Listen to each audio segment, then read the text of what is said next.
Mi nombre es Alejandra García y voy a ser la moderadora de este debate de la corrupción de Interbolsa. Lo componen los siguientes integrantes: Óscar García, quien es el especialista en ética empresarial, defensor de la postura de Ronald Duska; Pablo Pérez, experto en ética y denuncias internas de whistleblowing, basado en la visión de Cynthia Cooper; John Freddy Sierra, abogado economista que ofrece una perspectiva sobre el marco legal y las fallas sistemáticas que permitieron la corrupción de Interbolsa. Vamos a hacer una serie de preguntas y respuestas, una breve como introducción del caso de corrupción de Interbolsa. Pues es que fue uno de los mayores escándalos financieros de Colombia, que expuso pues prácticas fraudulentas y el colapso de una de las corredoras de bolsa más importantes del país.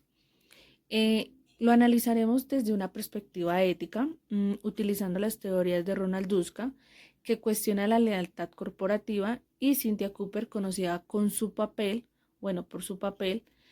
como denunciante en el caso de WorldCom. A partir de estas teorías exploraremos las responsabilidades éticas individuales y sistemáticas en casos como el de Interbolsa. Vamos a empezar con la pregunta número 1. Es: ¿cómo afecta la lealtad corporativa a las decisiones éticas en un caso como el de Interbolsa? Para el participante número 1, que viene siendo Ronald Duska, argumenta que la lealtad hacia una empresa no debe estar por encima de la ética. Desde su perspectiva, ¿cómo se puede aplicar este enfoque en el caso de Interbolsa? Hola Alejandra. Duska sostiene que la lealtad corporativa no puede justificar la participación en actividades inmorales. En el caso de Interbolsa, muchos empleados pudieron haber sentido que debían ser leales a la empresa, pero esa lealtad no justifica el engaño y el fraude que se cometió. La lealtad debe estar subordinada a principios éticos más amplios como la honestidad y la responsabilidad social.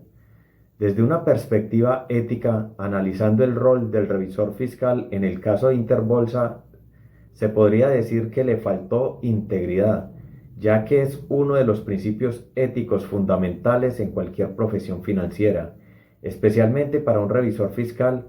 Si el revisor fiscal en el caso de Interbolsa omitió reportar las irregularidades, o peor aún, fue partícipe del encubrimiento de prácticas fraudulentas, su actuación refleja una grave falta de integridad. Su papel es proteger los intereses de los accionistas, el público y el sistema financiero, no de la empresa cuando ésta actúa de manera deshonesta. Para el experto en ética y denuncias, desde un punto de vista legal, ¿cómo afecta la lealtad corporativa cuando hay una corrupción dentro de una organización? Desde un enfoque legal, la lealtad no puede ser excusa para quebrantar la ley. Los empleados y ejecutivos de Interbolsa que participaron en el fraude probablemente lo justificaron como un acto de lealtad o de supervivencia empresarial, pero la ley es clara: la corrupción financiera es un delito.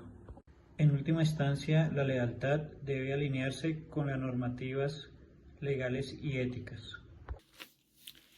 Vamos a iniciar con la pregunta número 2. ¿Qué rol juega whistleblowing en la prevención de la corrupción en empresas como Interbolsa? Para Cynthia Cooper. Cooper señala que el whistleblowing es esencial para que las personas que están dentro de una organización puedan exponer las malas prácticas antes de que éstas se agraven. En el caso de Interbolsa, si alguna de las personas o los colaboradores hubieran tenido el valor y los canales adecuados para exponer estas irregularidades, quizás se podría haber prevenido la crisis. Sin embargo, muchas veces el miedo a represalias o la falta de protección para los denunciantes impide que estos actúen. Para el abogado economista, ¿cómo evalúa usted el marco legal colombiano en términos de protección a los denunciantes? En Colombia, en el momento del colapso de Interbolsa, las leyes para proteger a los denunciantes no eran tan robustas.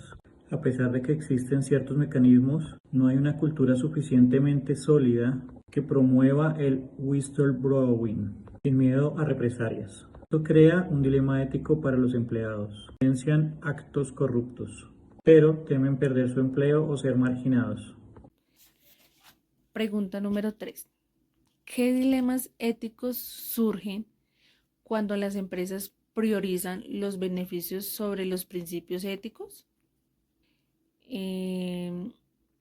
Desde la perspectiva de Ronald Duska, ¿cómo evalúa usted el dilema ético en Interbolsa, donde los beneficios económicos fueron priorizados sobre la ética? Duska argumentaría que las empresas, al no ser entidades morales, no tienen un derecho absoluto a la lealtad de sus empleados. En Interbolsa, los ejecutivos priorizaron los beneficios a corto plazo, sin importar el impacto social y moral de sus decisiones. Los empleados debieron haberse dado cuenta de que estaban apoyando decisiones que no solo eran inmorales, sino también peligrosas para el bienestar financiero de los inversores.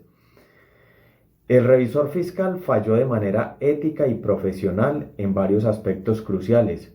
Siguiendo el argumento de Duska, el revisor fiscal, al igual que los empleados, no tenían un deber absoluto de lealtad hacia la empresa, especialmente cuando ésta se involucra en actividades inmorales y peligrosas. Para nuestro economista, desde una perspectiva legal o económica, ¿qué dilemas éticos surgen cuando las empresas optan por maximizar las ganancias a expensas de la ética? El principal dilema es que el sistema capitalista muchas veces incentiva la maximización de beneficios sin tener en cuenta el costo ético. En el caso de Interbolsa, la búsqueda de la rentabilidad llevó a decisiones arriesgadas, finalmente a la quiebra. Las leyes intentan poner ciertos límites, pero a menudo las empresas encuentran vacíos legales que justifican conductas que, aunque sean legales, son inmorales. Pregunta número 4. ¿Qué se podría haber hecho ética y legalmente para evitar la corrupción de Interbolsa? Desde su experiencia en whistleblowing, ¿qué mecanismos éticos podrían haberse implementado para evitar lo que sucedió en Interbolsa? En primer lugar, se necesitan canales de denuncia más claros y protegidos, una cultura empresarial que fomente la transparencia y que incentive a los empleados a hablar cuando ven algo mal. Además, los líderes de la organización deberán establecer el tono ético desde arriba, asegurando que la integridad sea una prioridad. Si los empleados ven que los líderes toleran o participan en prácticas corruptas, es mucho más difícil para ellos actuar éticamente. Para Duska, ¿qué medidas éticas pondría Duska para evitar este tipo de corrupción?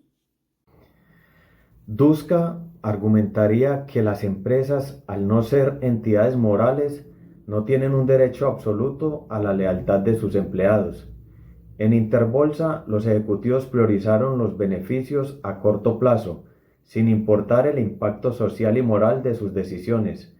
Los empleados debieron haberse dado cuenta de que estaban apoyando decisiones que no solo eran inmorales, sino también peligrosas para el bienestar financiero de los inversores.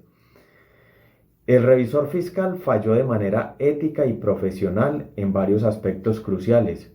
Siguiendo el argumento de Duska, el revisor fiscal, al igual que los empleados, no tenían un deber absoluto de lealtad hacia la empresa, especialmente cuando ésta se involucra en actividades inmorales y peligrosas. Desde una perspectiva legal, ¿qué cambios sistemáticos son necesarios para prevenir casos como el de Interbolsa? Es necesario reforzar la regulación financiera, asegurar que las autoridades tengan la capacidad de supervisar de manera efectiva a las grandes empresas. Las auditorías internas y externas deben ser más rigurosas y transparentes. Además, se debe mejorar la protección legal para los denunciantes, incentivando a que las personas hablen sin miedo de represalias. Es vital que los reguladores actúen de manera proactiva. Para dar como conclusión de este debate y finalizar, pues les pido como a cada uno de estos integrantes que pues resuma brevemente su perspectiva sobre cómo podemos prevenir la corrupción en el futuro, tomando en cuenta las lecciones del caso de Interbolsa. mm, ¿Cómo lo podríamos hacer? Por ejemplo, desde el punto de vista de Duska. Desde la ética de Duska necesitamos redefinir la lealtad empresarial, priorizando principios éticos por encima de las metas corporativas. La responsabilidad moral de los empleados es crucial para evitar estos desastres. El revisor fiscal en el caso de Interbolsa podría ser calificado éticamente como negligente, falto de integridad o incluso cómplice dependiendo de su nivel de participación o inacción. La lealtad hacia la empresa no puede justificar la falta de apego a los principios éticos universales, como la honestidad y la responsabilidad hacia el público. Falló al no cumplir con sus responsabilidades éticas y profesionales. No debió anteponer la lealtad corporativa a los intereses de corto plazo de la empresa o los principios más amplios de honestidad, responsabilidad social y transparencia. En resumen, sus fallos se centraron en la falta de independencia, la negligencia ética y la omisión de su deber de vigilancia y denuncia. Tanto ética como legalmente debió haber actuado como independencia, integridad y responsabilidad, priorizando la denuncia de irregularidades y el control ético de las decisiones financieras de Interbolsa. Al promover una cultura de pensamiento crítico y ética corporativa, podría haber prevenido la corrupción y evitado el colapso financiero de la empresa. Ahora desde el punto de vista de whistleblowing. El whistleblowing debe ser promovido como una herramienta fundamental para detener la corrupción desde adentro. Las empresas deben crear una cultura que protege e incentive la denuncia interna. Y pues ahora para finalizar, desde el punto de vista del sistema legal, ¿cómo lo podríamos manejar?